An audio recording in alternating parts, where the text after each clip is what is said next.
Bueno, gente, disculpen la demora. Creo que estamos prontos. Solo me falta estar en cámara nomás.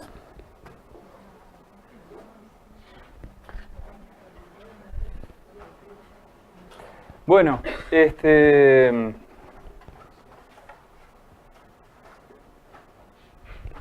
no va a ser sencillo.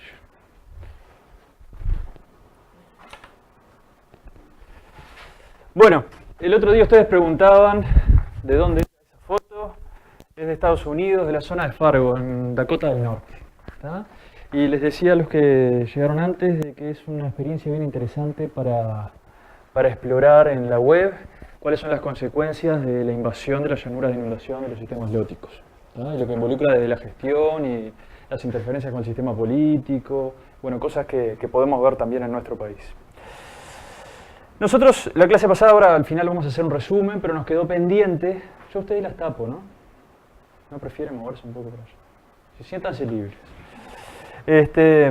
Habíamos dejado pendiente un par de presentaciones de transparencias o de diapos en donde íbamos a presentar el vínculo entre el sistema de agua superficial y lo subterráneo. ¿Tá? Y habían surgido algunas consideraciones o consultas sobre, por ejemplo, la definición de zona hiporreica y zona parafluvial. ¿Tá? Este esquemita que les muestro acá, nosotros estamos en el marco de la conectividad del sistema, ¿se acuerdan? Analizando distintos aspectos de la conectividad en distintos ejes en el sistema. Este esquemita marca la zona hiporreica directamente vinculada al curso de agua superficial. Y si ustedes se fijan, esto es la napa freática o la tabla de agua. ¿Tá? Las diferencia o las limita una de la otra. ¿Tá? Y en este esquema aparecen flujos laterales al canal superficial principal que no son nombrados como parafluviales, sino como hiporreicos. ¿Tá? Entonces yo me puse a buscar, en función de la consulta de ustedes, a ver cómo distinta bibliografía o distintas referencias definían estos temas, o los manejaban al menos, y les voy a presentar un par. ¿Tá? Lo primero que hay que decir, antes de ponernos en esa distinción entre parafluviales y hiporreicos, es que uno puede analizar las características del agua subterránea directamente debajo o muy cerca del cauce principal, superficial y más lejos, y puede encontrar diferencias. Cuando uno habla del agua hiporreica, de la zona hiporreica, estamos hablando de agua del propio curso. ¿Tá? Esta agua, fíjense acá el sentido del flujo, se está viendo una alimentación por parte de agua subterránea del curso de agua, ¿tá? A través de la zona hiporreica. Pero además hay saturación de estos sustratos sedimentarios por agua del propio curso. Las químicas de las aguas van a ser diferentes. ¿Tá? Bien, ya para arrancar, en la grabación quedamos atrasado.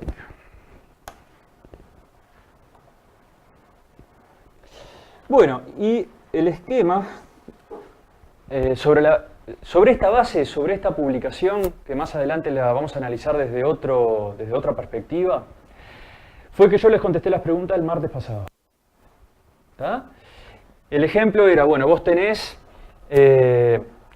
la parte superficial que fluye en el cuerpo de agua y directamente abajo un sustrato saturado que es donde definís la zona hiporreica. ¿Tá?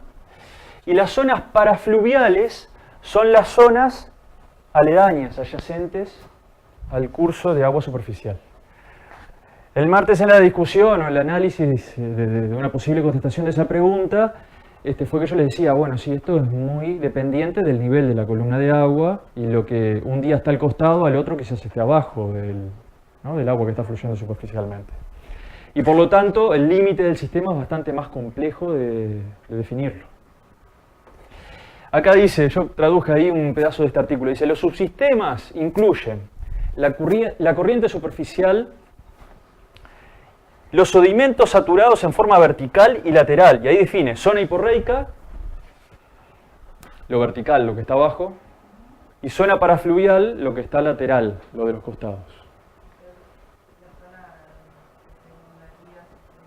Exacto, exactamente. Y la otra definición que vamos a plantear ahora hace explícita esa conceptualización que vos planteás. Lo que pasa es que vos, es lo que se inundaría, pero vos podés tener el sustrato saturado sin inundación, sin cambio de nivel de agua. ¿Tá? Y podés tener flujos parafluviales sin ningún tipo de problema. ¿Tá? Y más allá de eso, define la zona riparia. Los límites entre estas zonas, en la teoría las podemos plantear, en la realidad es más complejo. Entonces, la zona parafluvial no necesariamente es por debajo subterránea, puede estar... Exacto. Exacto. Sí, exacto. Exacto. Entonces, si vos afinás la punta del lápiz, llegás, por el manejo de los conceptos, a esa definición. El tema de cuando vos vas, cuando hay un nivel de agua más alto, es probable que vos llegas a un cauce único. Entonces, el parafluvial lo tenés que definir más allá de ese cauce. Lo que antes era parafluvial pasó a ser hiporreico, ¿tá? Y el parafluvial está más allá. Puede pasar también... Buenas. Puede pasar también que en realidad lo que antes era parafluvial era un cauce sin agua, en condiciones de aguas bajas, que después tiene agua, o tiene agua subterránea en mayor cantidad, pero no sea un solo espejo de agua único. La realidad es bastante más compleja. Bueno, y después encontré...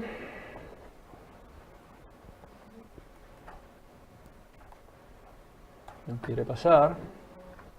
Un libro que lo subí a Leva, está al final de todas las listas de la bibliografía, al final, que se llama Métodos en Ecología de Arroyos, está en inglés, un libro que tiene 11 años, pero muy interesante, y que va bastante, es específico, bastante más en profundidad de lo que vamos a presentar acá, pero si quieren en algún momento leer, la verdad que es muy interesante. Y define específicamente en su primer capítulo, que habla del riverscape, del paisaje del río, ¿tá? Y la interacción entre el paisaje y el río, la gente que estudia paisaje le puede resultar bien interesante el enfoque. Dice, la zona hiporreica se define por la penetración del agua del río, o sea, el origen del agua es la del río, no subterránea, ¿tá? En el aluvión. El aluvión es el lecho sedimentario de materiales transportados antes por el río. ¿Tá? Ahora aparece, abajo yo desarrollé la definición.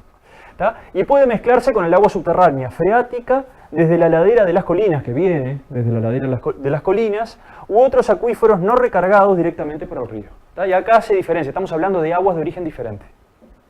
¿Tá? Pero la hiporreica es esa agua que sale del cauce y satura los sedimentos que están debajo. ¿Tá? Ya está. ¿Tá? Acá abajo dice, el aluvión son los sedimentos arrastrados por una corriente de agua que quedan depositados en un terreno. ¿Tá? Eso es lo que está saturado por el agua del propio curso. Y hay organismos que viven en esa zona hiporreica. Y ustedes pueden buscar y van a encontrar. Por supuesto que hay microorganismos, bacterias, está lleno, pero hay organismos micro y macroscópicos que viven en esa agua intersticial. ¿Tá? Hasta peces, yo les comentaba la otra vez, que acá en el país tenemos peces que viven en el agua hiporreica debajo de la arena, enterrados abajo de la arena. ¿Ah? Bueno, y la zona parafluvial la define como la zona que es alcanzada por las inundaciones. Y si uno lee bien en detalle, define determinada periodicidad de esa inundación. No es cualquier inundación, no es una inundación que se da cada 100 años. ¿Tá? Es una inundación recurrente con una frecuencia anual. ¿Tá? Digamos, es el mismo concepto, pero claro, ¿qué es la zona parafluvial? Capaz que la pregunta no es esa, es cómo definimos la zona parafluvial. Y seguramente para distintos objetivos o distintos estudios calcen mejor distintas definiciones y bueno, hay que ver lo que es útil para lo que uno está haciendo. ¿Está? ¿Dudas de esto? En esta última, poner la zona hiporreica es más parecido al concepto de Napa, ¿no? Sí, pero el agua no es agua subterránea que viene desde otros lugares, sino que es el agua del propio sistema acuático que está fluyendo superficialmente, que satura el sustrato. Ahí va. Lo que difiere, o sea, es agua, todo es agua subterránea, pero difiere el origen del agua. ¿Y en la anterior? Y en la anterior se hace referencia... No sé, me pierdo ahí. ¿Para qué voy para atrás? Me he quedado con que era todo Napa y... Acá hace referencia a la posición en el terreno y habla de conexión, pero no habla de origen. Dice, los subsistemas incluyen la corriente de la superficie central, que en general cuando alguien que no estudia estas temáticas analiza un río, es lo único que ve en el paisaje, ¿no? El agua que corre. Acá dice, hay otros subsistemas. Hay dos subsistemas que son el hiporreico y el parafluvial, que se definen por su posición, ¿tá? Y habla de... le da, a ver, una característica de que esas aguas son subterráneas, ¿no? Pues son sedimentos saturados, es agua bajo la tierra, ¿tá? Dentro de la tierra, en los intersticios del suelo, ¿tá? Y luego habla también de una zona más distal, que es la zona ribereña. Esta se refiere más a la posición, y la otra definición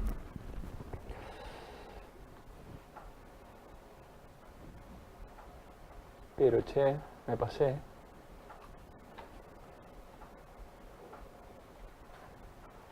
Y la otra definición habla más del origen del agua, ¿tá?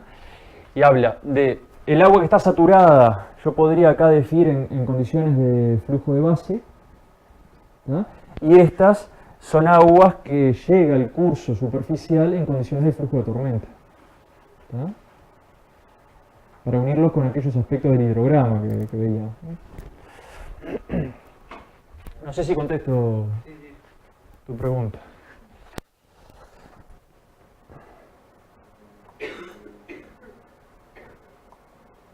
Bueno.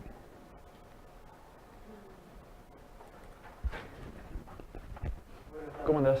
Súmense. Bueno, y otros esquemas que pueden encontrar son estos, y acá me pareció interesante que utilizan los conceptos de parafluvial y de hiporreico juntos para clasificar una misma zona del espacio. ¿Está? Entonces acá lo que están tomando en este esquema es lo que es el canal central y lo que son los canales laterales. Los canales laterales le definen zonas hiporreicas a esas, ¿tá? Y esos canales laterales lo están llamando como parafluviales, ¿tá? Entonces, bueno, dependiendo, hay que tener un poco de cuidado en el manejo del concepto, porque muchas veces una gráfica, una representación, una figura puede involucrar una conceptualización diferente, ¿tá? Lo que hay que ser es consistente, ¿tá? Bueno, yo voy a llamar esta parte del sistema de tal forma, ¿tá? Y si sigue tal criterio, si cumple con determinadas condiciones. ¿Y la water? Sí, eso es la napa freática. Pero seguimos con la idea de que NAPA engloba las dos cosas, la hiporreica y la parafluvial. Y sí, en realidad sí. Ahí me decís, llevemos más allá los conceptos, capaz que habría que preguntarle a un hidrogeólogo, a ver si incluirían la zona hiporreica. Yo te digo, yo desde mi perspectiva de biólogo te diría que sí. El agua no es la misma, ¿no? Químicamente no va a ser lo mismo. O sea, hay lo que te dice que parafluvial es parafluvial al hiporreico. Que la zona parafluvial no tiene una zona hiporreica asociada. Son los sustratos saturados al lado.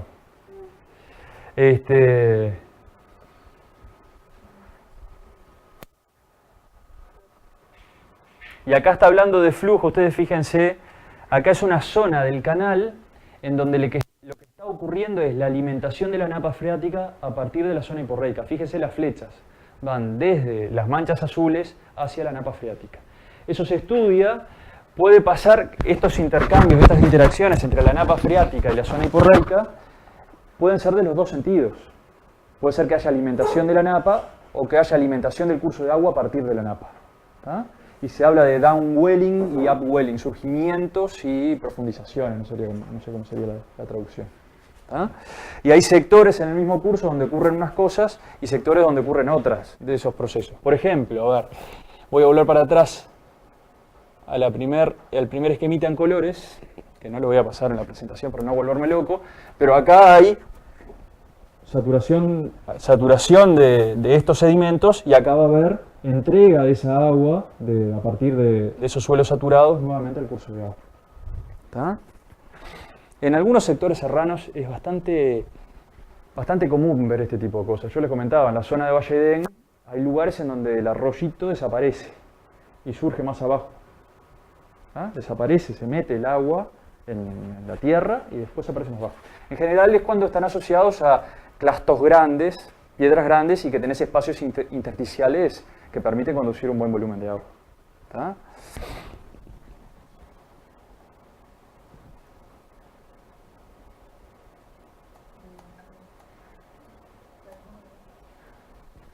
Bueno.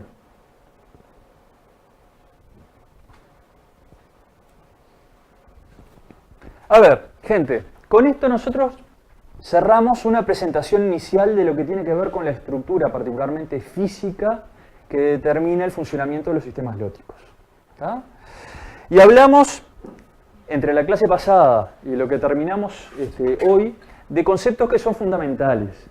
¿Tá? Uno de ellos, y que es característica de los sistemas lóticos,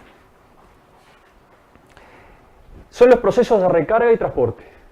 ¿Se acuerdan que arrancamos diciendo que los sistemas lóticos son sistemas que se recargan por precipitación atmosférica, que el motor de ese proceso es la energía solar y que el transporte se da hacia abajo y por gravedad?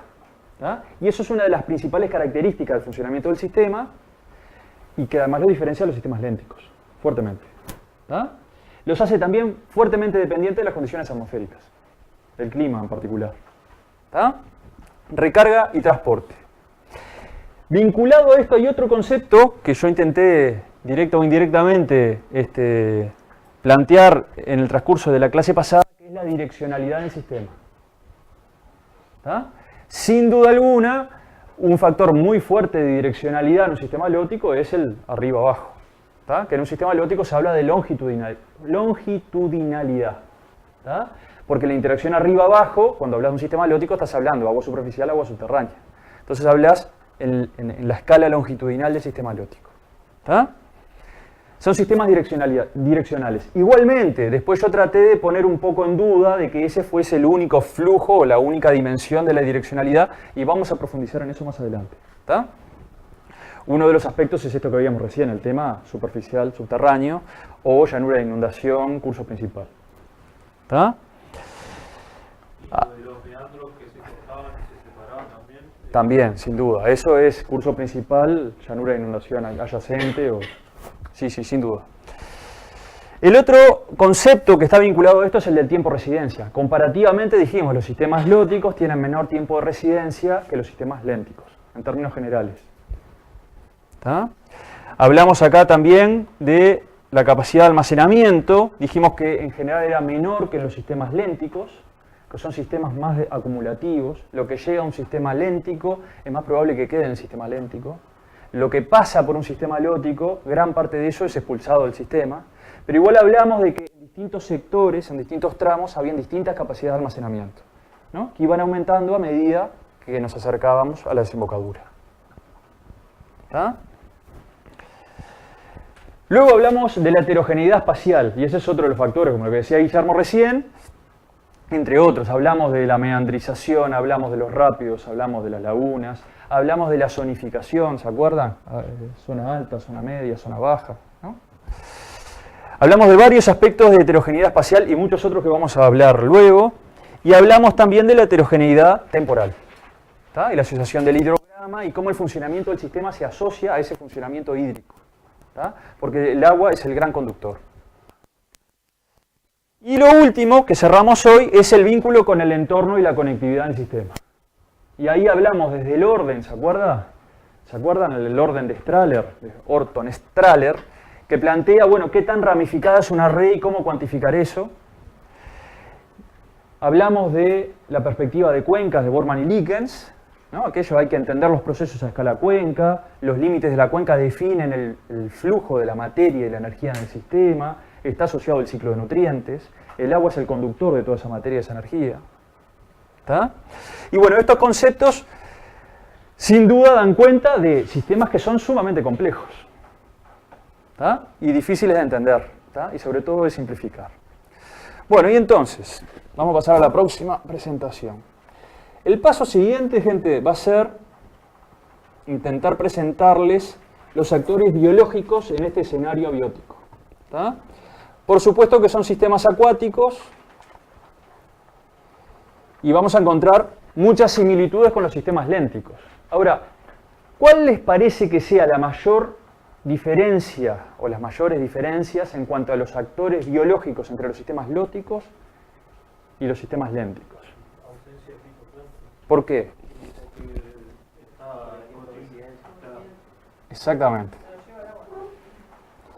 Yo no sé si diría ausencia, pero por lo menos... No etapas de dominio. Exacto. Solamente va a aparecer y va a ser predominante el fitoplancton o el plancton en general, ¿no? Porque el plancton, ¿cómo definirían plancton? ¿Tienen idea? No nada, no. Exacto. La palabra plancton viene de errante. ¿Tá? Errante. No, están a la merced de las corrientes, por más pequeñas que esas sean.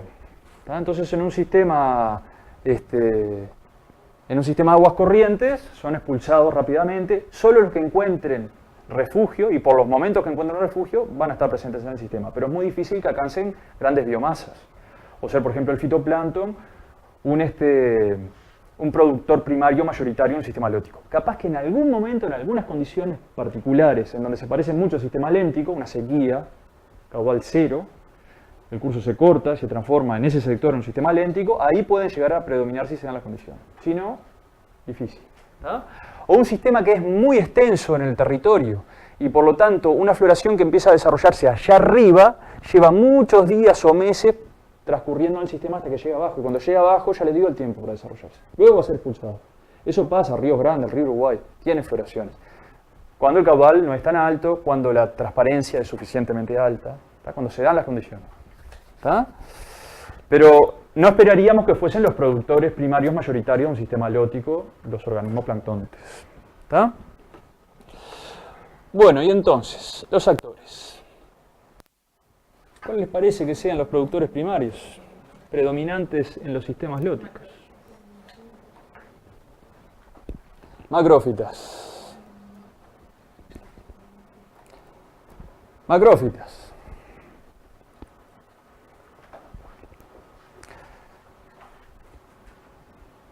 Yo me voy a volver loco con estas dos máquinas.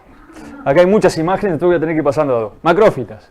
Las macrófitas pueden tener distintos hábitos de vida. Acá, por ejemplo, ven un sistema leótico pequeño, de bajo orden, tiene un orden 3, que está dominado por macrófitas emergentes. Estos son plantas que tienen raíz en los sedimentos, tienen parte de su estructura en la columna de agua y salen hacia afuera. ¿Ah? Son muy frecuentes.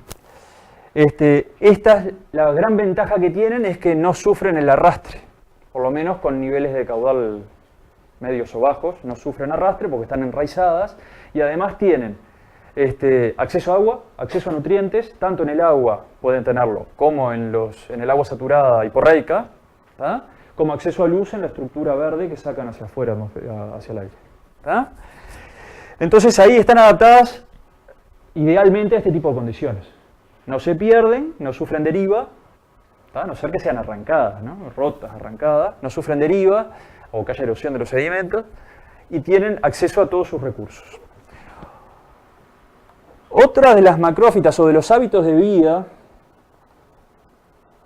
son las plantas sumergidas y que están más limitadas a posiciones en el paisaje en donde el curso de agua sea lo suficientemente transparente. ¿Tá? Si el agua es muy turbia, le va a faltar uno de los recursos fundamentales, por más de que no tengan deriva y que tengan nutrientes y tengan agua, les va a faltar la luz. ¿Tá? En muchos sistemas están limitadas entonces la presencia de plantas sumergidas por el tema luz. ¿Tá? Estas son fotos sacadas en unos arroyos muy claros en la zona de Bonito, Mato Grosso, en Brasil, y es tan clara el agua siempre porque son sistemas supercarbonatados. Es todo un sistema kárstico, el agua es muy dura y hace que todo lo que esté particulado precipite rápidamente y por lo tanto siempre está clara y es como nadar en una piscina. Una cosa increíble. ¿No? Si tienen oportunidad de ir algún día, es una cosa increíble.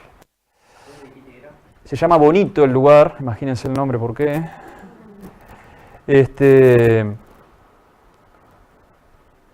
Bonito, ahí tienen otras plantas, otras macrófitas. Las macrófitas, acuérdense que pueden ser plantas o pueden ser macroalgas. ¿Tá? Todo entra en ese paquete de macrófitas. Quedan Mato Grosso do Sul, Bonito. Y nadás con los dorados y los al lado, es un lugar increíble. Hace unos años fue el Congreso Brasilero de Limnología, allí fue una interesante experiencia. A ver, otra foto más. Ahí tienen los dorados, por ejemplo. Esas son fotos sacadas por nosotros. Fuimos todos en grupo por allá. Pero bueno, no es necesario ir a esos lugares tan turísticos para encontrarse con macrófitas en los cursos de agua. Por ejemplo, esto es en Río Negro, es un arroyito pequeño en una zona lechera y algunos sectores completamente dominados por plantas. ¿Tá? Esto es, acá había un camino y un puente, acá había sido excavado, generado una mayor sección y había una protección al arrastre por el propio puente que había acá. Entonces se daban las condiciones y las plantas proliferan.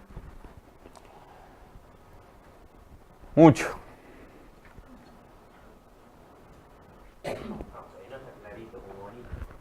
Ahí no está clarito, yo no me metería a bañar, a nadar ahí, no. Seguramente salgas con todas las sanguijuelas pegadas.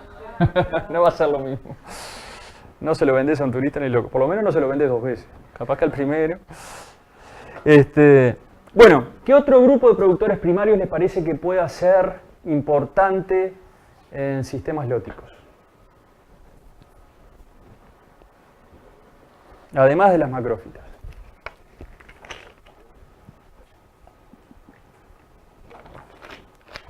¿Qué características tendría que tener?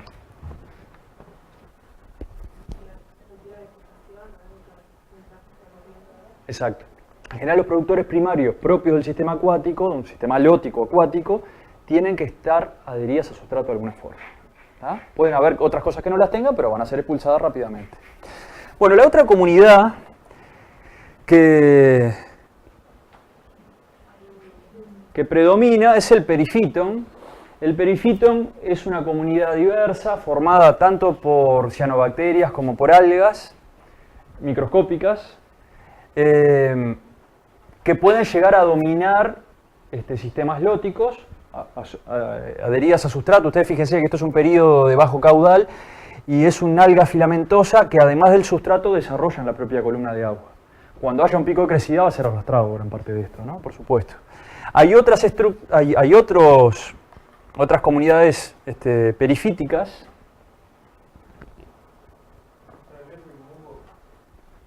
La gente le llama musgo, no lo es. El musgo biológicamente es otra cosa, ¿no? Briofitas, plantas no vasculares inferiores, estos no son eso. Esto es, mucha gente le llama lama, pero a veces ese término también lo utilizan para las floraciones y lo verde del agua. Esto es lo que cuando vos te parás en una roca, en un arroyo, te hace resbalar y partirte la cabeza. ¿Tá? La babita de las rocas es esto. ¿Tá? Es un conjunto de organismos microscópicos. En un principio, los que tienden a establecerse son los productores primarios, que pueden ser algas o cianobacterias, ¿tá? De grupos similares a los que uno puede encontrar en el fitoplancton, pero que tienen estructura de fijación a sustrato. ¿Tá? Que pueden ser unicelulares o pluricelulares, estructuras ramificadas, más encostrantes, con mejor fijación, con menor fijación. Las diatomeas, ¿se acuerdan que Néstor en algún momento les habló de las diatomeas, que tienen un frústulo silicio? Las planctónicas suelen ser cilíndricas. Y las que se adhieren a sustrato suelen ser con forma de peine, le llaman peine, peinadas, pero en realidad son alargadas. ¿Tá? Y tienen como una ranura central en donde pueden sacar parte de su citoplasma y trasladarse adherida a sustrato como si fuera un caracol, a nivel microscópico. ¿Tá? No están fijas en el sustrato, están adheridas y se pueden mover. ¿Tá? Por ejemplo, esto es una foto en un arroyito nuestro y estas burbujas es oxígeno. Esta es la producción que está... Exacto. Exacto. Son productores primarios, al palo. Y son muy productivos, ahora vamos a ver qué tanto. Ahora, a medida que pasa el tiempo y se acumula materia orgánica, le dan la oportunidad a los organismos heterotróficos, consumidores, ramoneadores, los que comen, los caracoles, muchos de los caracoles de nuestros ríos, de nuestros sistemas acuáticos, se alimentan de esto y no de plantas. ¿Tá? Esto tiene menos estructura dura, es más fácil de comer. No tiene lignina, ¿tá? No tiene soporte. Es un alimento de mayor calidad. a establecerse, a alimentarse de esto, las bacterias descomponedoras. Entonces, cuando uno habla de perifitón, en realidad estamos considerando un biofilm. Esto es una capa, como una membrana alrededor de los sustratos duros, que puede ser cualquier sustrato duro, ¿tá? En donde empieza a desarrollarse una comunidad y va aumentando su complejidad y su diversidad con el tiempo, ¿tá? Y si bien a veces uno le llama perifitón a todo, en realidad el concepto de biofilm es más abarcativo, ¿tá? Es todo lo que crece adherido a sustrato. Ese perifitón o biofilm se puede clasificar en función de cuál sea el sustrato que lo recibe, donde está sentado. Entonces se habla de perifitón lítico, perilitón, piedra, peripsamon, arena. ¿Tá? Hay perifitón que puede crecer en la superficie de las plantas, de las estructuras de plantas, y competir con esas plantas por nutrientes y luz. Les genera una capa por fuera. Y vos lo ves, vas y lo ves. ¿Tá? Y dices, bueno, yo aprovecho este sustrato y te gano. ¿Tá? No solo te uso, sino que te gano. Sí, y puede pasar. Puede pasar. Pero esas cosas ocurren en los ecosistemas. Y esas cosas ocurren. A ver. Con animales también puede, no sé si Pueden haber, sí. En realidad, el biofilm, vos lo que tenés es que con el pasaje del tiempo se va haciendo más compleja la red trófica, ¿no? Y la composición de la comunidad. Cuando hablas de biofilm, en general estás hablando de cosas microscópicas. ¿Tá?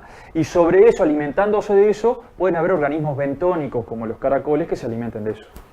¿Tá? No los pondría dentro de la bolsa de biofilm, los pondría como organismos bentónicos que usan eso como recurso.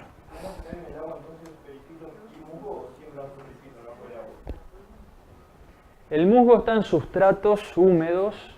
En general no son plantas acuáticas los musgos. Puede ser que resisten la inundación por un tiempo, pero abajo del agua tampoco. Mucha gente le llama musgo a esto, lo ve, digamos, del lenguaje coloquial estos son musgos. Sí. Pero no. Si vos ves un musgo, vos estudias un musgo, tiene una estructura, tiene estructuras similares a hojas, ¿no? No me acuerdo los nombres, folíolo, no me acuerdo los nombres, capaz que alguien que esté más práctico en botánica me pueda ayudar.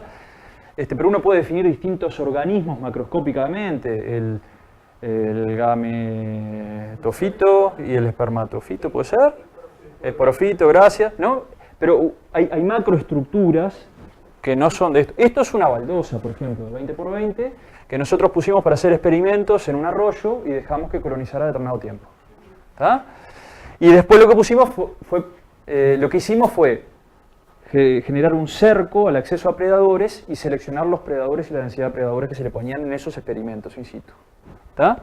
Pero esto era una baldosa blanca. Fíjense cómo quedó en 15 días. ¿Tá? Esto es perifitón y esto es, en esta etapa, mayoritariamente productores primarios en el sistema. Este es el lado de atrás de la misma baldosa, del mismo azulejo.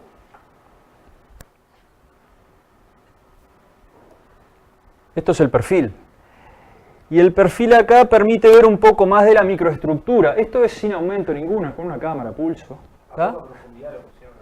Exacto, a 15 centímetros de superficie. ¿Tá? Y fíjense, ¿ven las fibras acá? Son percibibles a simple vista, pero también se ve la diversidad en las estructuras. Hay algunas más arborescentes, muy pequeñitas, ¿no? Algunas más arborescentes, y se ve también, una de las cosas que muestra acá es la diversidad en esta comunidad, ¿no? No es homogéneo. A ver. Estos son otros experimentos que hicimos en otros arroyos, poniendo ladrillos en el fondo y dejándolos 6 meses. ¿Tá? Y la idea nuestra era ver si encontramos diferencias en el perifitón y en la comunidad que vive sobre el perifitón en función del uso del suelo en las cuencas. Y fíjense acá, esto es una cuenca agrícola, fíjense lo que fue la acumulación de materia orgánica, que puede ser producida in situ, pero puede ser también capturada de la columna de agua integrada a ese biofilm. ¿Tá? Porque estos organismos que viven ahí generan un mucus, eso que hace babosa las piedras y que también es capaz de integrar materia orgánica, material particulado que viene de afuera. ¿Tá?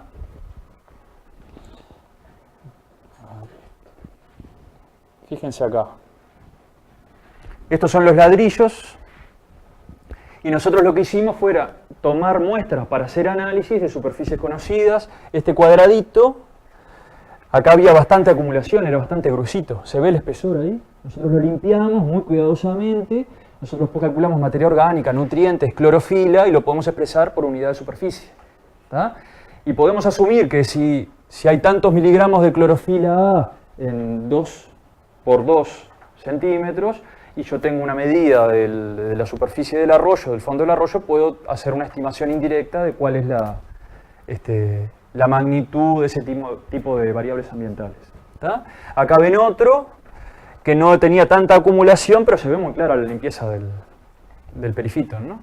Y alguna es muy encostrante y no la pudimos sacar porque está dentro de la propia porosidad del cemento, ¿no? del material ese del adoquín. ¿Tá? Bueno, y esto sería claramente biofilms, son compuestos, está compuesto mayormente por microalgas, cianobacterias y organismos heterótrofos como bacterias, hongos, protozoarios y metazoarios. Y esto, los metazoarios, para los que no manejen la terminología, son animales, que era lo que vos decías, Don Neves. ¿Tá? Metazoario estaba hablando de animales. Que pueden ser caracoles, pueden ser cosas más chiquitas, pueden ser microcrustáceos. ¿Tá? Como las dafnias, pero asociadas a sustrato. Hay una gran diversidad de ese tipo de cosas. ¿Tá? Pero entonces son fitoplancton también, ¿no? No. Puede haber ahí fitoplancton que haya decantado, precipitado, puede haberlo. En un sistema lótico, poco y nada. Nosotros decíamos que el fitoplancton también eran cianobacterias y... Sí, Pero después son cianobacterias que tienen la capacidad de irse al sustrato, exacto. que no están bollando la comida. Ah, Son distintas formas de vida, como tenés las plantas flotantes libres y las emergentes y las sumergidas, estos grupos biológicos tienen distintas formas de vida, distintas estrategias. ¿Esto también se encuentra en el sistema lótico? Sí, exactamente. Sí, Néstor lo nombró, en la clase de consulta surgió una duda y yo dije, después vamos a hablar más de perifitón, dejémoslo para después. En realidad, vos cuando hablás de sistemas lénticos, los productores primarios más mayoritarios, digamos, los que más contribuyen, son el fitoplancton y las macrófitas. ¿Tá? El perifitón es relevante y en algunos sistemas puede ser muy relevante, en algunos sistemas lénticos, pero más relevante es en sistemas lóticos. Por la ausencia del resto. Sí, vos fíjate, en los sistemas lénticos, ¿dónde sería esperable encontrar perifitón? ¿En qué compartimiento ambiental? En la parte litoral. Exactamente. ¿Y qué más vas a encontrar en la parte litoral?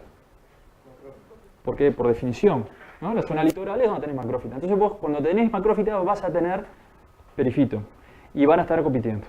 Y ahí depende de las interacciones quién gana, digamos. Pueden estar las dos, puede ser una mayoritaria con respecto a la otra. Y por fuera de esa zona, si no hay macrófitas, tampoco vas a encontrar perifitón porque el limitante seguramente sea la luz. Si da la luz, va a haber macrófitas y perifitón. ¿Tá? O están las dos o no está ninguna, en general. ¿Tá? Pero de no está ninguna es un poco exagerado. ¿Está? Bueno, microscopía electrónica de barrido. ¿Está? Microscópicamente, esto, por ejemplo, es una diatomea, tiene estructura de diatomea planctónica, perifítica. Las que yo decía que son perifíticas son más alargaditas. ¿Está? Pero hay muchas cosas, a ver, yo acá tan cerca. Esto es seguramente sea una parte de unos frústulos de esos silicios de diatomea, de otra diatomea. Pero después ven cocos, por ejemplo, estos son bacterias, bacteriococos. ¿Está? Y ven fibras que no les podemos definir mucho la estructura, pero hay muchas cosas, ¿no? Es muy diverso, microscópicamente muy diverso. Puede haber contaminación de donde está agarrado, ¿no? Sí, sin duda, sin duda, sí. Debe haber la boquina ahí. No, pero esto no es una foto nuestra, esto es una foto de internet. No. Muy caro eso.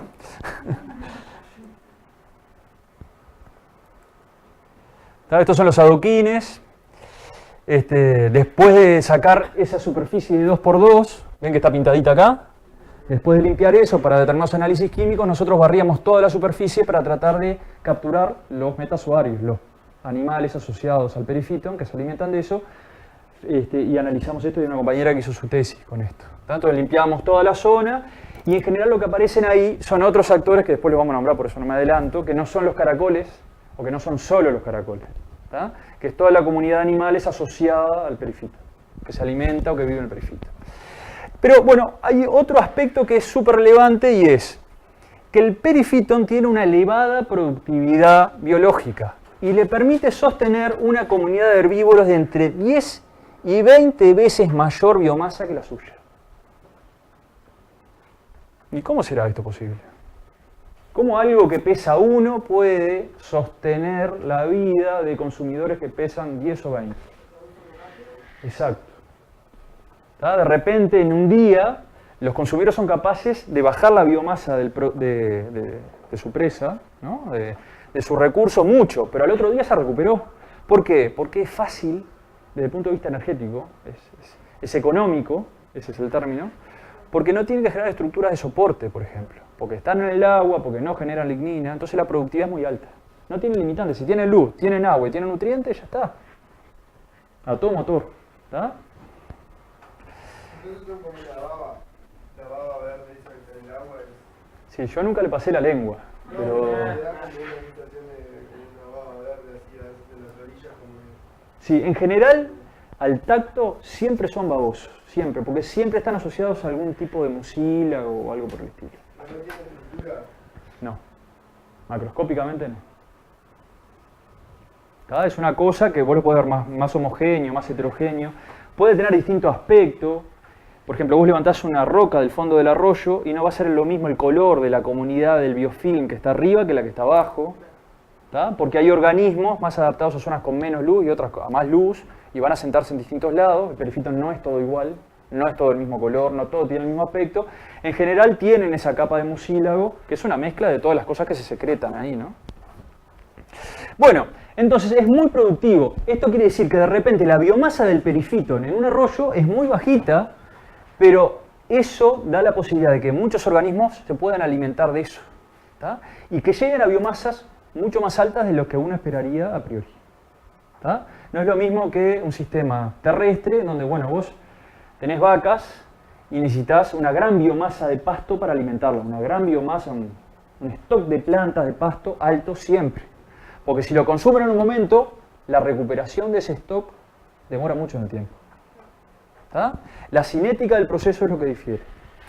Bueno, y además de dar sustento a muchos organismos, es alimento de mayor calidad que el de origen vegetal, porque no tiene estructuras de difícil digestión. ¿Tá? Otra cosa, el biofilm o el perifitón no es todo igual, ni igual de nutritivo siempre. ¿Tá? A medida que pasa el tiempo, irá cambiando su composición, aumentando la materia orgánica, sumando hongos, mineralizando cosas, perdiendo nutrientes. Y algunos organismos que pueden estar presentes pueden ser tóxicos, como cianobacterias. ¿Tá? Entonces, estos son generalidades, pero puede ser que haya un perifitón ahí que no lo toque nadie. Más experimentos. Para que tengan una idea de a qué nos referimos. Una pregunta, ¿las cianobacterias del perifitón son azuladas también? ¿Cómo la identificar? Es dificilísimo identificar esto. Dificilísimo, porque si vos tenés una roca, ¿cómo haces para poner una roca bajo el microscopio? Muchas veces lo que se hace con perifitón es dejar sustratos específicos que se colonicen en el medio, por ejemplo, placas, portaobjetos de microscopio. Y hay unos soportes especiales, vos los dejás, después los llevás, los limpiás abajo y lo pones al microscopio directamente.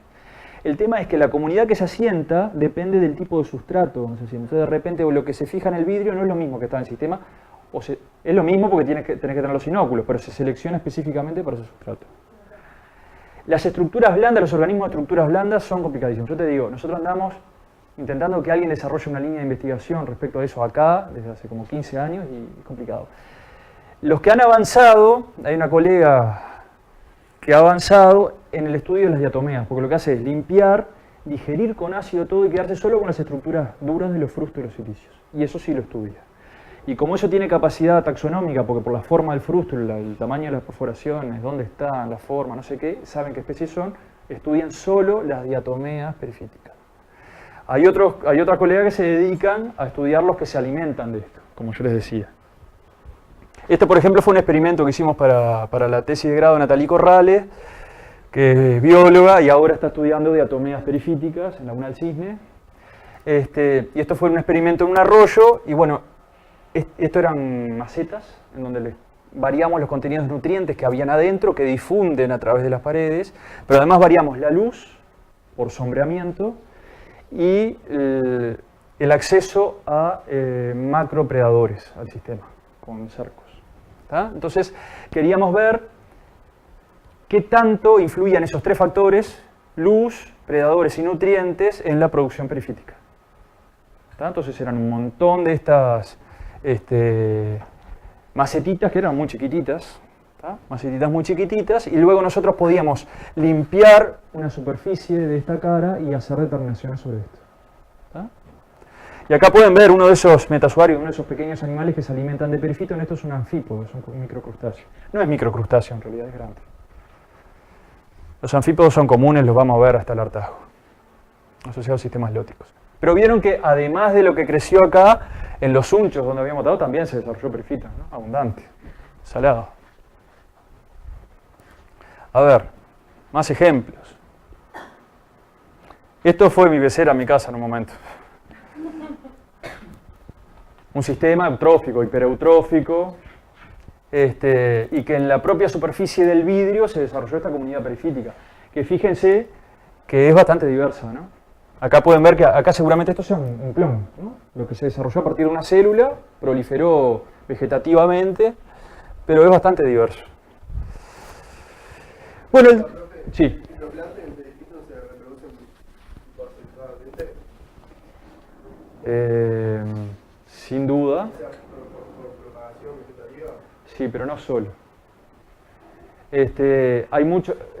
Perifito en los fitoplancton biológicamente es muy diverso, no es lo mismo una cianobacteria que una diatomea. Por ejemplo, las diatomeas, ¿conocen las cajas de Petri? Imagínense los frústulos, uno chico y uno grande. ¿Tá? ¿Cómo se divide eso? Se separan los frústulos, hace mitosis la célula, una célula hija con este frústulo y una con este, y se secreta el frústulo más chico. ¿Tá? Entonces, del frústulo chico de la célula madre se va a generar una diatomea más chiquita. Después se separan de esta, cada vez es más chiquita. Y más chiquita y más chiquita. Y en un momento tiene que recuperar la célula grande. Y ahí hay fenómenos reproductivos más parecidos a los sexuales. ¿Tá? Con puntagameto, meiosis, gameto, y se regenera una diatomea grande y después empieza por simple bipartición, achicarse tras generación, hasta que llega un límite. ¿Tá? Es mucho más complicado. Y ni nos vamos a meter en eso, imagínate. Pero aún, vos fíjate, los organismos, los animales del plancton también tienen capacidad, algunos de ellos, de reproducirse sexualmente o sexualmente. Por ejemplo, las dafnias, que hablaron hasta el cansancio en ríos, las hembras de las dafnias se pueden reproducir partenogenéticamente. Generan óvulos y generan hijas hembras con un número cromosómico N, 1N, con la mitad de los cromosomas, igual que un gameto. ¿Ah? Una dafnia tiene un número de cromosomas 2N, pero puede tener hijas N. ¿Tá? Y en algunos momentos del desarrollo es capaz de generar reproducción sexual. O sea, a ver, ¿cuál es la lógica de esto? Llega una dafnia al sistema, las condiciones son buenas para su reproducción, se desarrolla rápido sin necesidad de encontrar un macho. Explota. Una hija, y una hija tiene otra, y otra. ¿Tá? Progresión geométrica. Ahora, después, cuando esa población está decayendo, deja una estructura de resistencia en el sedimento, ¿tá? Que cuando eso brote, o sea, eso se genera por reproducción sexual. ¿Tá? Y va a dar a un adulto 2N, a un adulto con todo el paquete cromosómico. ¿Tá? Pero eso es un proceso de más largo plazo. Reproducción de estos organismos, hay que estudiar cada uno y analizarlo, y es todo diferente. Exactamente. Si habrá. ¿Hice algo mal? No. Bueno, el tema es que nosotros, ¿se acuerdan que estuvimos discutiendo índices de estado trófico, indicador de estado trófico, ¿no? Es decir, bueno, al final de cuentas, el estado trófico, ¿de qué depende? ¿De la cantidad de nutrientes o de la cantidad de clorofila en agua? ¿O de la biomasa de plantas? ¿No? Y eso lo estuvimos discutiendo. Yo les decía, en realidad yo diría que tiene que ver más con la productividad potencial del sistema y con la carga total de fósforo, por ejemplo. Un lago, su estado trófico, depende de la carga total de fósforo. ¿Tá? Y eso muchas veces se mide simplemente como el contenido, la concentración de fósforo en agua. Más de tanto, eutrófico, menos de tanto, mesotrófico, menos, digo. ¿Tá? Ahora, Hay otros índices que tomaron la concentración de clorofila en agua, o el disco de Secchi. ¿Se acuerdan? Yo les planteaba. La clorofila en agua en un río es muy probable que sea casi despreciable siempre, porque el perifitón no está presente en grandes abundancias. Pero el perifitón puede ser un indicador de la productividad del sistema y de su nivel de nutrientes, y algunas experiencias a nivel mundial hay sobre eso. Por ejemplo, esto es en el 2000 en Nueva Zelanda. Se hizo un manual de monitoreo de perifitón de arroyos, y porque para ellos, con aguas claras, pero con una actividad agroproductiva muy intensa, tenían problemas de eutrofización y dominio de perifitón en los sistemas, ¿no? Se sobredesarrollaba el perifitón en los sistemas, y de pasar de ser una capita finita, pasaba a ser un manto espeso en el fondo de los sistemas lóticos, ¿tá? Que generaba interferencias estéticas, malos olores, anoxia de noche, mortandades de peces, cosas parecidas a las que pueden pasar en sistemas lénticos por otros mecanismos, ¿tá? Y ahí hay bibliografía que bueno, después podremos discutir. Nosotros tenemos un equipo que es bastante nuevo, por ejemplo. Nosotros, ya les decía, acá vamos, raspamos y después de eso medimos la clorofila, la materia orgánica, los nutrientes que hay en el perifito. Ahora tenemos un aparatito nuevo que es un fluorómetro, y que vos vas, es un tubito, vas y lo apoyás y te dice, tenés tantos microgramos por centímetro cuadrado de clorofila, y de eso tantos son diatomeas, y tantos son cianobacterias, y con apoyarlo así. Sí. Lo sumergís en el aparato, lo apoyás, lo vamos a ver cuando lo vamos a llevar a la salida de campo del sistema lótico. Vos lo apoyás, tiene una goma que no le deja llegar luz de alrededor, y ahí tiene 3 luces y unos sensores. Y funciona por fluorescencia, emite luz, los organismos en función de sus pigmentos reciben esa luz y emiten luz de longitud de onda diferente, y esa longitud de onda es la que permite cuantificar, según su intensidad, los organismos que están presentes. Porque cada uno de estos organismos, cianobacterias y algas, se caracteriza por tener distintos pigmentos fotosintéticos, ¿no? Uno tiene clorofila A y B, el otro A y C, las cianobacterias tienen... ¿Quién fue que preguntó si eran verde azules? ¿Tá? Y tienen ficocianina, entonces las determinás por la ficocianina. ¿Tá? Bueno, productores primarios. ¿Y los consumidores? ¿Quiénes serán en los sistemas lóticos? ¿Quiénes eran los consumidores que cumplían un rol fundamental, los consumidores primarios en los sistemas lénticos? Zooplancton filtrador. ¿Tá? ¿Y acá serán filtradores los consumidores primarios más importantes?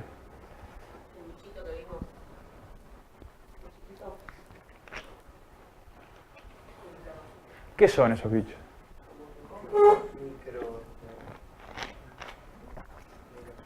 En general son macro, no son micro, son macro.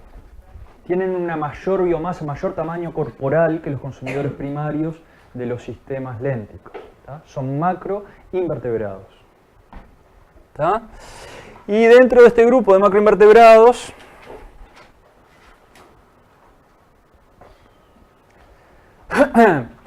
uno de los grupos predominantes más importantes es el de los insectos, y particularmente larvas de insectos.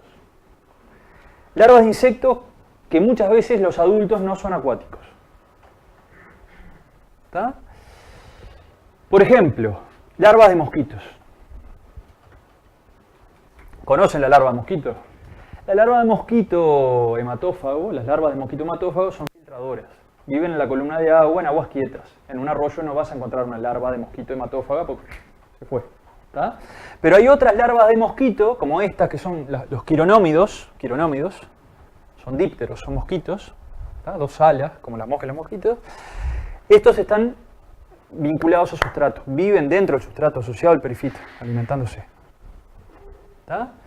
Y algunos de ellos, como este, por ejemplo, este es muy típico en sedimentos con bajos niveles de oxígeno, y tiene un pigmento muy parecido a nuestra hemoglobina que le permite captar oxígeno. Son rojos intensos. ¿Ah? Pero fíjense el tamaño en un dedo, ¿no? Es macroscópico, vos no necesitas una lupa o un microscopio para verlo. ¿Tá? Son macroinvertebrados. Insectos.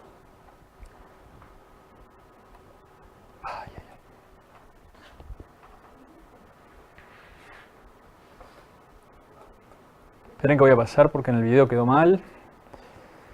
Bueno, esos son los dípteros.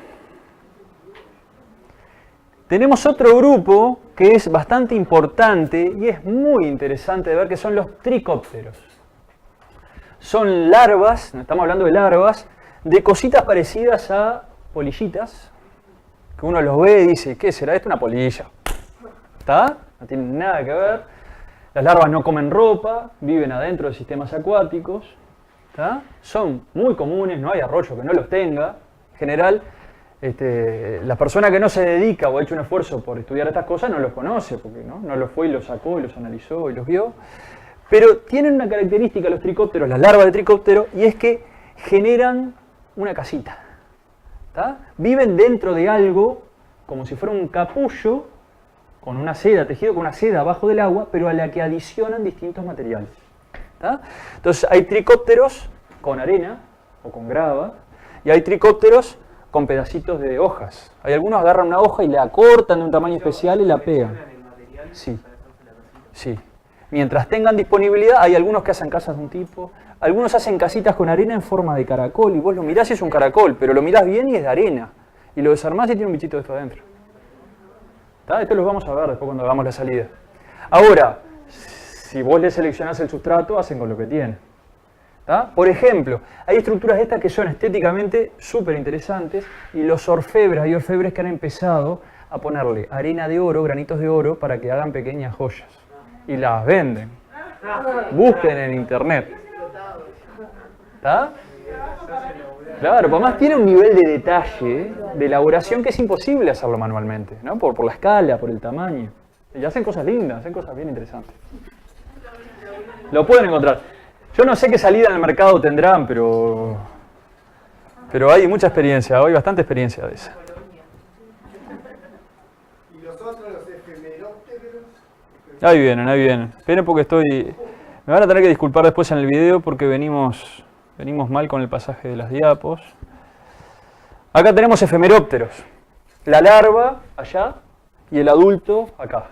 Esto, por ejemplo, en Laguna del Sauce, ya no estamos hablando en un sistema lótico sino un oléntico, pero en Laguna del Sauce estos adultos, cuando uno va por la ruta en primavera y verano, ve las luces de noche y una cantidad de bichos volando que andás a ver qué son. Y son estos. Ahora les voy a mostrar las larvas de eso en la próxima foto. En los sistemas lóticos también hay muchos. Suelen alimentarse también de perifiton y son muy reconocibles por estas 3 cercos caudales. ¿Tá? Que tienen tanto las larvas como los adultos. ¿Tá? Y efemerópteros porque son efímeras, a los adultos les llaman efímeras. Tienen solo la función reproductiva en general. La larva se desarrolla en el sistema acuático cuando las condiciones de temperatura se dan en primavera, eclosionan todos juntos, se aparean y mueren. ¿Tá? De repente, en unas horas. Por eso son efímeros, aparecen y desaparecen. ¿Tá? No estos, ¿no? Estos están todos, desde ese momento, desde el desarrollo del huevo hasta el otro año que se dan las condiciones para volver a eclosionar. Efemerópteros. No. No. Hay otros organismos que tienen cosas parecidas, más ramificadas, y son branquias para respirar. Branquias anales, hay de distintas posiciones del cuerpo. Estas en particular no sé si cumplen alguna función.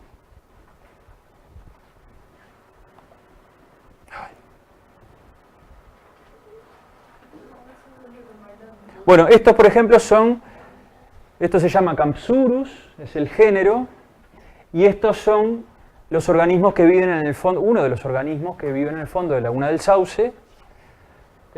Son muy graciosos de ver, son bastante grandes, relativamente grandes, son fosoriales, crean tubos, cuevas en los barros chirlos del fondo de la laguna. Y estas son las branquias, vieron que tienen los tres cercos, estas son las branquias, y las branquias se mueven todo el tiempo y generan una corriente de agua por dentro de esos tubos que les permite alimentarse y les permite también hacer fluir agua oxigenada dentro de los tubos. ¿Está? Este es el Campsur. Este animal en particular es más típico de sistemas lénticos que lóticos.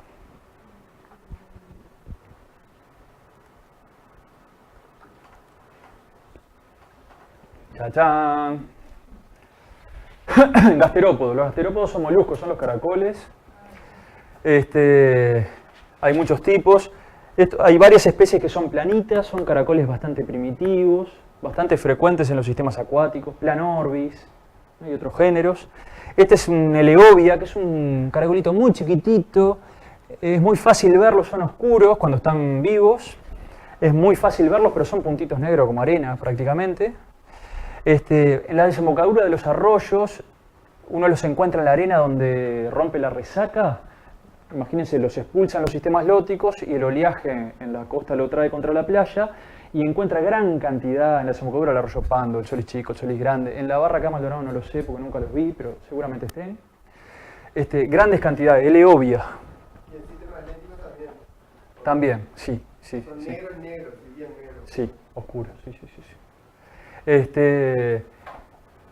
Bueno, y acá hay otros que son mucho más grandes, que son los caracol manzana, los Pomacea, ¿tá? Y estas son las puestas de huevos de los Pomacea. Una vez comí eso pensando que era otra cosa cuando era chico y era un gusto. No me cuentes nada. Pensé que era caviar.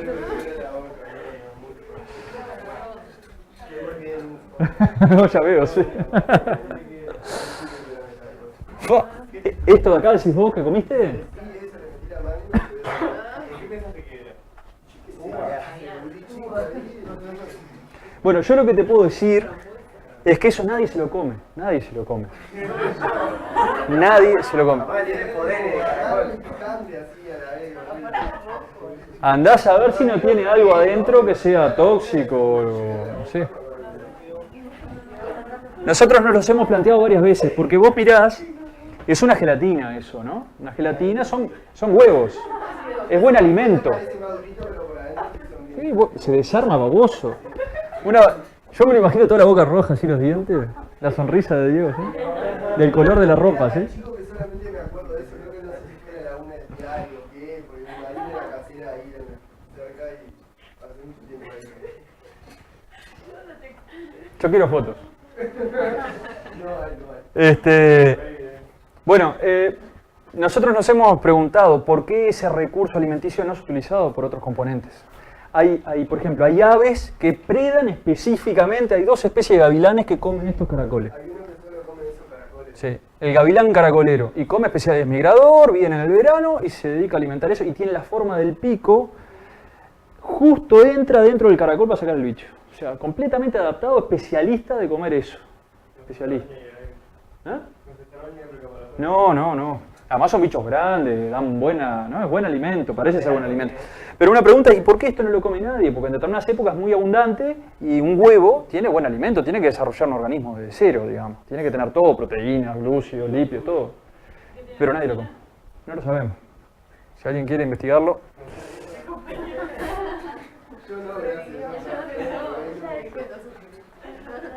Bueno, y acá tienen en aquella pecerita que yo les mostraba, llena de perifiton, la capacidad de remoción por ramoneo, por actividad trófica de uno de estos pequeños caracoles planos que les mostraba en la foto. Pregunta, profe, ¿la vieja del agua se come perifitón? Sí, exactamente. Las viejas del agua ahora las vamos a ver ahí, van a aparecer. Hay otro de los componentes que son vertebrados, ¿no? Son peces. Exacto. Porque tiene la boca como una ventosa y tiene la capacidad, igual que estos. Los caracoles tienen una rádula, es una lengua llena de dientes. Entonces sacan la lengua y la meten y van raspando. ¿Tá? Pueden hacer un agujero. Hay rádulas que son capaces de hacer un agujero en la concha de un bivalvo. De tan rasposa, tan abrasiva.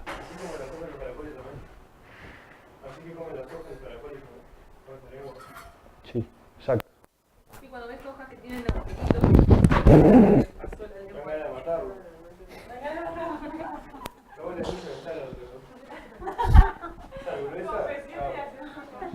Después llueve, chau planta, chau todo. Bueno, además de los insectos, vimos varios grupos de insectos, ¿no? Los quironómidos, los efemerópteros y los quironómidos son dípteros. Tricópteros, ¿sí? Hay más grupos, yo les presento 3 cuando vayamos al campo. La idea... Sí, no, la idea no es llenarlos de nombres, de cosas que no les va a servir para nada. Cuando vayamos al campo, vamos a ir con alguien especialista de esto, pero la idea es que nadie salga especialista en macroinvertebrados del sistema lótico. Hay más grupos, eso sí les tengo que aclarar. ¿Tá? Además de moluscos, hay crustáceos. Por ejemplo, hay una especie... No, hay bivalvos. Hay bivalvos, son moluscos. No gasterópedos, pues son moluscos. Hay bivalvos, sí. Es muy frecuente en nuestros arroyos encontrar esas cucharas de agua grandotas. ¿Tá? Esos son diplodon, hay otros géneros y es muy frecuente. Esos organismos se alimentan no solo de filtrar la columna de agua, como una almeja en la playa, o un berberecho o un mejillón, sino que también son capaces de alimentarse pedalmente, con su pie, de la materia orgánica que está en el sedimento. ¿Tá? Y las especies que están adaptadas a sistemas lóticos en general tienen capacidad de moverse. ¿Tá? No es que se profundizan, quedan en su agujero y después salen y se acabó, sino que tienen capacidad de migrar y escalar, digamos. Pero sí hay. Y últimamente también han empezado a aparecer especies invasoras, que acá no teníamos.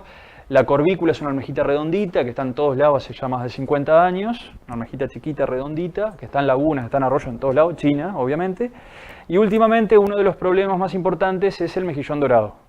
El mejillón dorado en Laguna del Sauce hay, pero en los ríos, también el río Uruguay está copado desde hace unos años, el Santa Lucía está totalmente copado, y son mejillones raros, porque son de agua dulce. Nosotros no tenemos ninguna especie de mejillón nativa, o sea que vino a ocupar un nicho que no estaba ocupado. ¿Tá? Y además porque es un mejillón de sistemas lóticos. ¿Tá? Y en Laguna del Sauce, hay un compañero, Checho, Juan Clemente, está haciendo su doctorado sobre mejillón dorado en Laguna del Sauce. Y claro, al parecer Laguna del Sauce pasa por periodos tan turbios por resuspensión de sedimentos que se parece mucho al funcionamiento de un sistema lótico, porque de eso es que se alimentan estos mejillones. ¿Tá? No es de fitoplancton, es materia orgánica en suspensión por resuspensión. ¿Tá? Bueno, y además de esos tenemos crustáceos, el egla, hay Egla uruguayensis, eso es el cangrejo de río, es un cangrejo bastante primitivo evolutivamente. Atrás como una cosita que se levanta, como, claro, que es así. Desde el punto de vista morfológico, es intermedio entre lo que uno pensaría que es una langosta marina y un cangrejo. ¿Tá? En realidad, evolutivamente, tiene una morfología, una anatomía que es previa, es más primitiva. ¿Tá? Y es capaz de nadar hacia atrás. Egla. Se alimenta de materia orgánica al fondo, son omnívoros. Y bueno, y tenemos tres especies de camarones, que son muy lindos, muy poco conocidos, también están presentes en sistemas lénticos, parecen cumplir un rol ecológico bastante importante en el neotrópico de nuestra zona, que está poco estudiado. Pero hay mucha biomasa de estos organismos que también son omnívoros, son pequeñitos. Hay una especie que se llama Acrobrachium que el macho llega a este tamaño. ¿Tá? Los chicos son muy transparentes, a veces uno los saca en un calderín, ni siquiera los ve ni se entera que están, los vuelve, ¿no? Porque son transparentes y pequeñitos. Los machos, más coloridos, más grandes, sí son más fáciles de ver. Bueno, crustáceos. Y por último, por lo menos en esta presentación, los peces. Esto que nombraban ustedes. ¿Tá? Entonces tenemos estos son bagres, digamos. ¿Tá? Son siluros, siluriformes, loricáridos, que son viejas del agua. ¿Tá? Y acá tenemos una vieja del agua común, si se quiere, y esos que se le llama limpiovidrio en acuariofilia. ¿Tá? Y tiene una boca con forma ventosa, con capacidad de roer, de raspar, con unos dientes muy chiquititos, como si fueran una lija, y son capaces de prenderse a sustrato duro y alimentarse. ¿Tá? Hay muchas especies, esta es una en particular, y esta se alimenta activamente de perifita. ¿Tá? Eso es un... Por eso siempre hay, y avistas siempre hay en los arroyos. Y peces hay, y ustedes fíjense, sos un pez, vivís en un arroyo. En la columna de agua, ¿qué tenés para alimentarte? Prácticamente nada. ¿De qué te alimentas si sos un pez en un arroyo? ¿De perifito?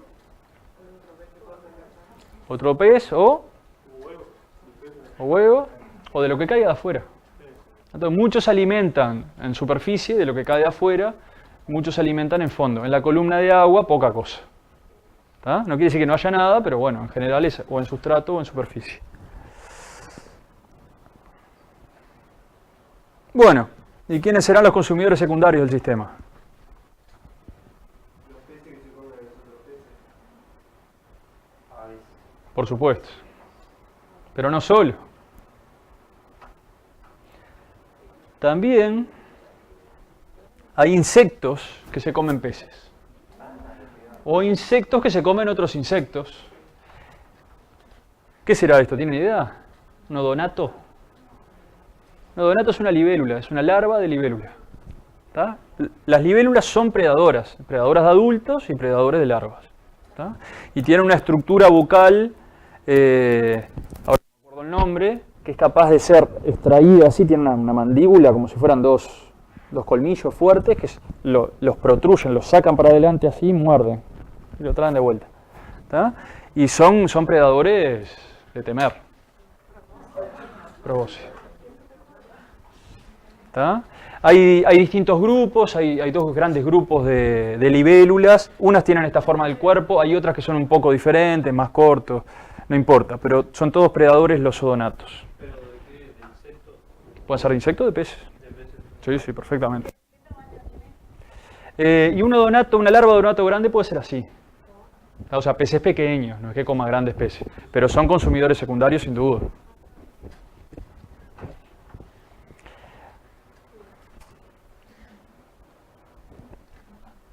¿Estoy bien? ¿Miren un poquito? Sí.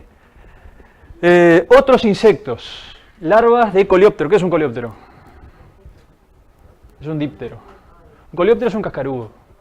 ¿Tá? Como estos son las larvas, estos son los adultos. ¿Tá? Esto es una larva de coleóptero, de un coleóptero. Los coleópteros es un grupo muy diverso. Por ejemplo, una larva de coleóptero es la isoca, que es terrestre. ¿Conocen la isoca?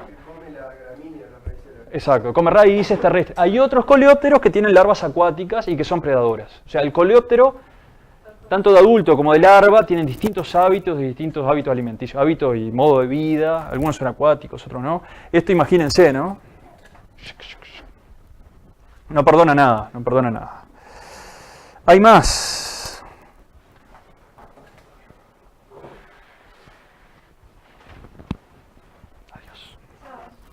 Bueno, estos son otros grupos que no son tan frecuentes, que son los megalópteros. ¿Tá? Esto es en un arroyo en Fraile Muerto, en Cerro Largo. Esto es una monedita de 1 peso. O sea que es un bicho que cuando saqué la piedra y lo agarré y lo tuve en la mano, casi se me para el corazón. Porque además es un bicho que impone presencia. Vieron que tiene una mandíbula bastante prominente, desagradable. Es el más grande que he visto, en general son más chicos, pero son todos predadores, o la gran mayoría de ellos predadores. ¿Tá? Estos son los adultos, y son de esas cosas que una vez cada tanto uno puede ver. Pero claro, el organismo pasa casi toda su vida como larva, y tiene una vida como adulto muy cortita.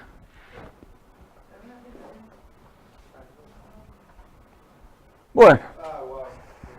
¿Tá? Y peces, además de los que vimos, estos son todos peces nuestros, como ejemplos nada más.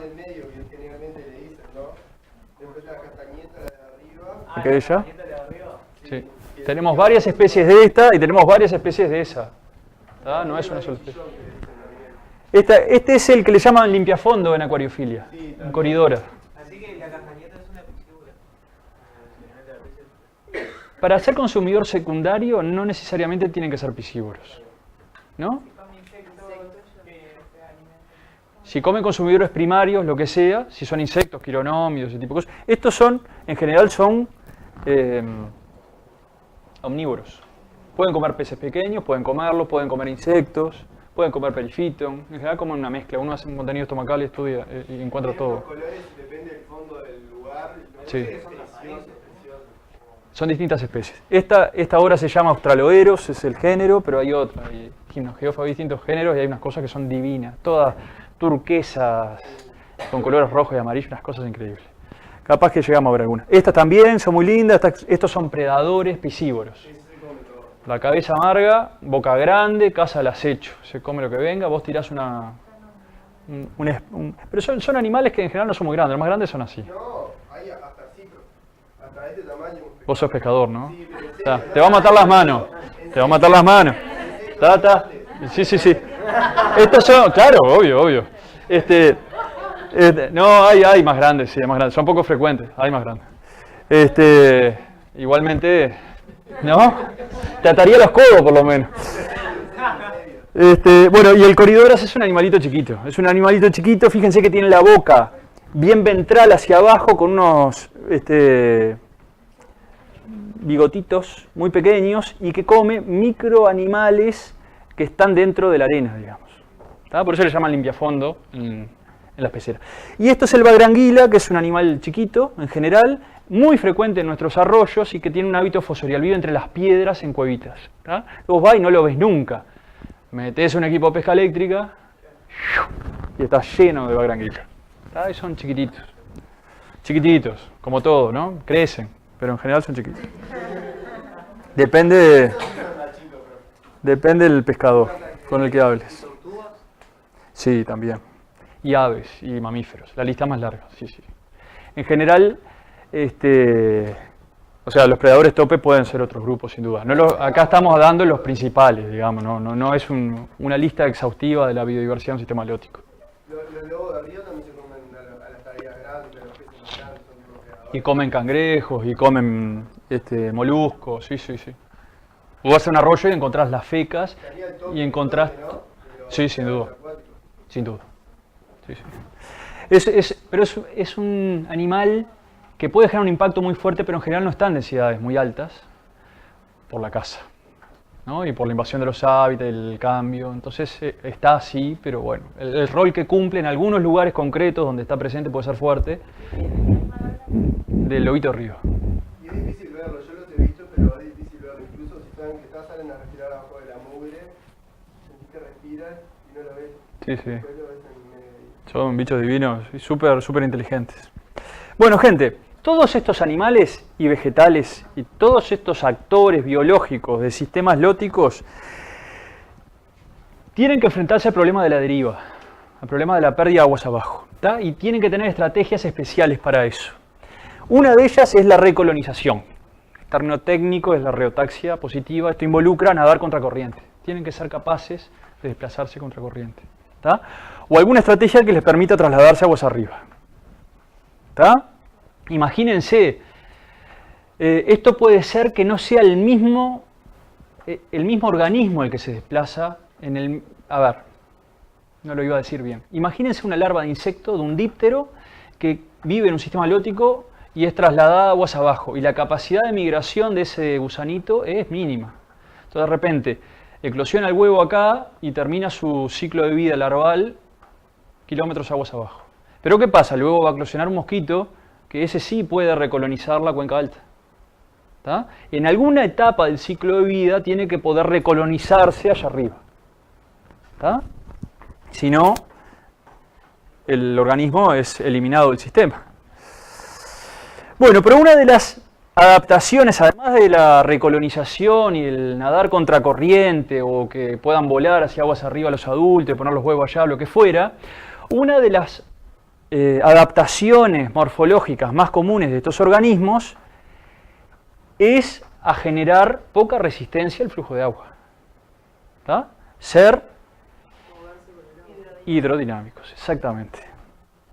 ¿Tá? Entonces, por ejemplo, acá tienen, ¿se acuerdan aquel anfípodo que yo le había mostrado la foto pegadito a una maceta experimental?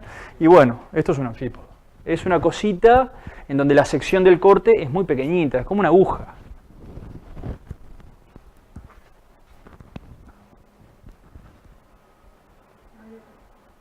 Ahí aparece.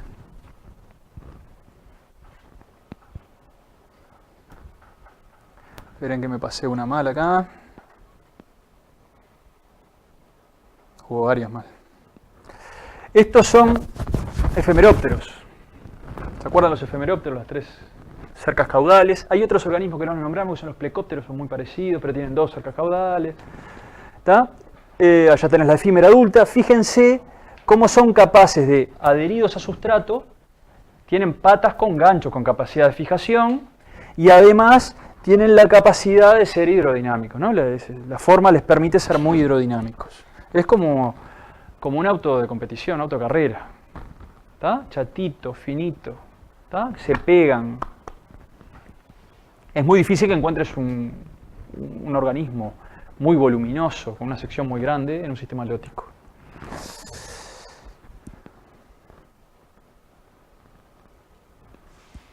Acá tenemos lo mismo, el efemeróptero, un tricóptero, ¿se acuerdan las casitas? Las casitas suelen tener formas así, fusiformes, hidrodinámicas. ¿cómo se llaman? Sí, pero una lapa, ¿no? Es un gasterópodo pequeño que tiene también una forma que es bastante hidrodinámica, no es una cosa redonda. Este tipo de organismos es frecuente encontrarlos en los sistemas lóticos y son capaces de disminuir la fricción con el agua. Bueno, y por último, en cuanto a la presentación de actores, hay organismos, esto es un tricóptero, que es capaz de aprovechar el flujo del agua, o sea, no solo es capaz de no ser arrastrado por el agua, sino que aprovecha la materia particulada transportada por el agua, por el flujo de agua, para alimentarse. Y es capaz de tejer redes para pescar material particulado. ¿Tá? Y esto se puede ver, si uno es cuidadoso, en el fondo de un arroyo encuentra estas redes. ¿Tá? ¿La ven acá? Y acá está la foto con mucho mayor detalle. Entonces, además de los predadores, además de los ramoneadores que raspan, hay otras formas de alimentarse. Hay organismos que tienen otra forma de alimentarse en los sistemas lóticos que se ve favorecida por el flujo constante de agua. ¿Tá? Esto se llama, ¿cómo se llamarán esto? ¿Pero qué hacen en el agua? ¿Qué hacen con el agua? ¿Cómo obtienen la comida? Filtran, son filtradores. ¿Tá? Tenés los ramoneadores, tenés los predadores, tenés los filtradores. ¿Tá? En la clase que viene vamos a hablar abundante de eso. ¿Tá? ¿El perifito puede llegar a ser rojo, también a blanco, tipo tirando a rojo como medio... Tirando a rojo sí, porque hay algas pardas. No me acuerdo cuál es la representación de esos grupos en microformas perifíticas de agua dulce, no me acuerdo. También he visto así como rojo, como esa baba, como rojo. Sí. Como el... Blanca no creo. Blanca no. Blanca no creo, capaz que lo que ves es un amasijo de hongos creciendo sobre un sustrato orgánico. Rojo, ese tipo de coloraciones sí. Las diatomeas suelen ser amarillentas marronáceas, algunas de ellas, marrón, porque tienen pigmentos con esos colores. Sí, sí. Bueno, ahora, nosotros estuvimos hablando en sistemas lénticos de controles ascendentes y descendentes, ¿se acuerdan? Los bottom-up y de los top-down. Ahora presentamos los actores biológicos. Sabemos que el sistema físicamente es diferente. ¿Los convencí de eso? Con un sistema léntico. Que los actores son diferentes. ¿Tá? Y que son diferentes porque la estructura física del sistema es diferente. ¿Tá? O sea que hay un correlato entre el ambiente y los organismos que están adaptados para vivir ahí. ¿Tá? Ahora, ¿cómo funciona la red trófica? ¿Habrán además de los controles bottom-up, ¿podrán haber controles descendentes sobre, por ejemplo, los productores primarios, la biomasa de perifito o de macrófitas? ¿Podrán existir esas interacciones en cascada que veíamos en lagos? Podrían existir, ¿no? Los actores van a ser diferentes. Los consumidores, estos no son dafnias, son, por ejemplo, macroinvertebrados, y estos pueden ser peces. ¿Tá? Y esto acá es perifito. ¿Tá? Pero ese tipo de interacciones puede existir. ¿Tá? Ahora, entonces podríamos tener controles por recursos, podríamos tener controles por consumo, interacciones directas e indirectas, y vamos a poder tener además otros controles de la biomasa de productores primarios más físicos. Y si yo no me equivoco, esta gráfica ya la vimos, ¿no? ¿O no? ¿Estoy errado?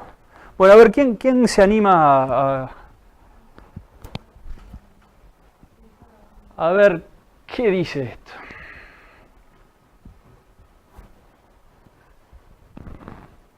¿Qué información nos da?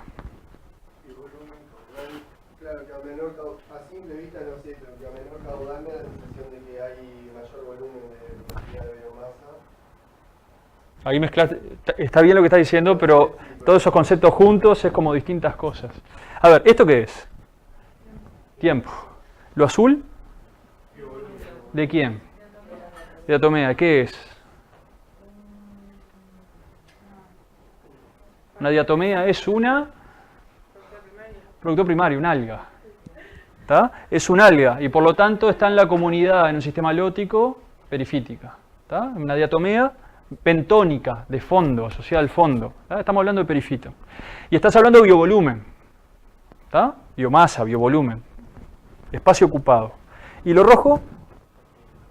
Caudal. ¿Y qué pasa? ¿Cuándo hay mucha biomasa perifítica? Exacto. Vos acá lo que tenés es pérdida por deriva. Cuando hay un pico de crecida, la biomasa de diatomeas baja. ¿Por qué? ¿Tá? Cuando el caudal baja le da tiempo, o le puede dar tiempo para desarrollarse. Producción, reproducción, acumulación de biomasa, biovolumen. Cuando hay otro pico, se vuelve a perder y así, están desfasadas. Entonces acá, ¿qué es lo que les quiero mostrar con esto? Es que los sistemas lóticos, por esta característica de deriva, son sistemas fuertemente controlados desde el punto de vista físico y no tanto biológico. Cuando los controles físicos en el sistema, particularmente el caudal, la velocidad del agua, se disipan, podemos tener lugar a que los controles biológicos predominen. Pero si no, esto va a ser más fuerte. ¿Tá? Hay sistemas que tienen mayor capacidad de ser controlados biológicamente, un lago. Y hay sistemas que están más controlados físicamente, un sistema lótico, una playa.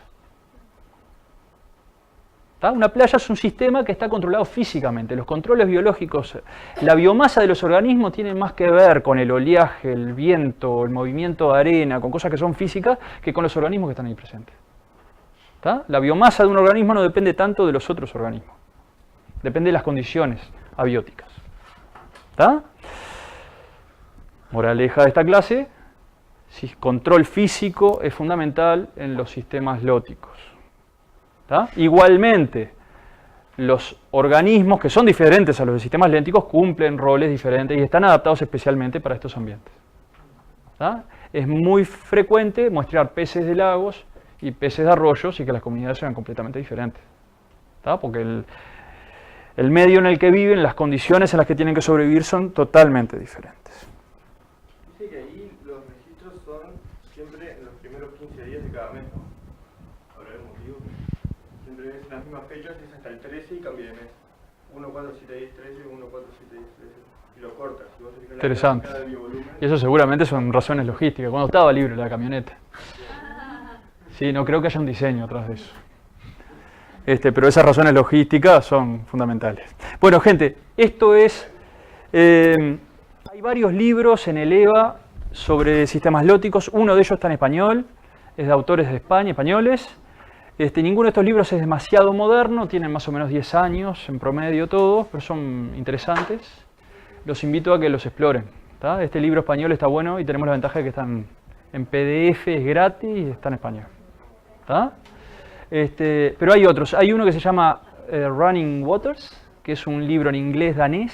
Solo lo tenemos en papel, por si alguien lo prefiere leer en papel. Es un libro mucho más concretito, más visual en colores, lindo de leer, está en inglés. Bueno, pero exploren ahí, hay varias cosas. ¿Dudas de esto?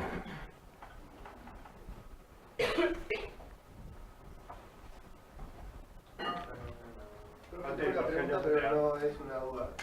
Un bagre blanco que hay en la laguna del Sauce que tiene una chuza impresionante arriba y hojas en los costados. ¿Lo echaron, lo sembraron o es De acá. ¿Es de acá? Bueno, ese bagre es un bagre raro, poco típico, atípico. Es un bagre filtrador en la columna de agua. En general los bagres son bentónicos, se alimentan en fondo. Ese bagre, que es el Parapimelodus valenciennis, es filtrador de la columna de agua y es un consumidor secundario, se alimenta de zooplancton sobre todo. Ah, pero entonces no es el mismo, pues yo le En la boca adelante. Come otros peces. Sí, come también otros, pero mayoritariamente filtrador. Ah, mira. Sí, sí. Ahora, si vos le das algo, Una boca bastante... pero bien frontal. No, grande, esto no es acá. No, el más grande es así. Sí, esos sí son todos Bien, ahora te creo más. Gente, bueno, entonces, digamos que hoy lo terminamos, pero el núcleo más duro de la clase pasada era la estructura física de los sistemas lóticos y hoy presentamos más la estructura biológica, los actores, los componentes biológicos y empezamos a ver algo de las interacciones muy por arribita. ¿Tá? La clase que viene, que va a ser el martes, vamos a recorrer una línea histórica. Vamos a seguir aquella línea histórica que yo le empecé a plantear la clase pasada. ¿Se acuerdan? Yo les planteé la propuesta de Illies de zonificación entre zonas en los años 50. Después hablamos de la propuesta de clasificación de orden de Strahler. también en los años 50, y la propuesta de cuencas de Borman y Likens del 67. ¿Tá?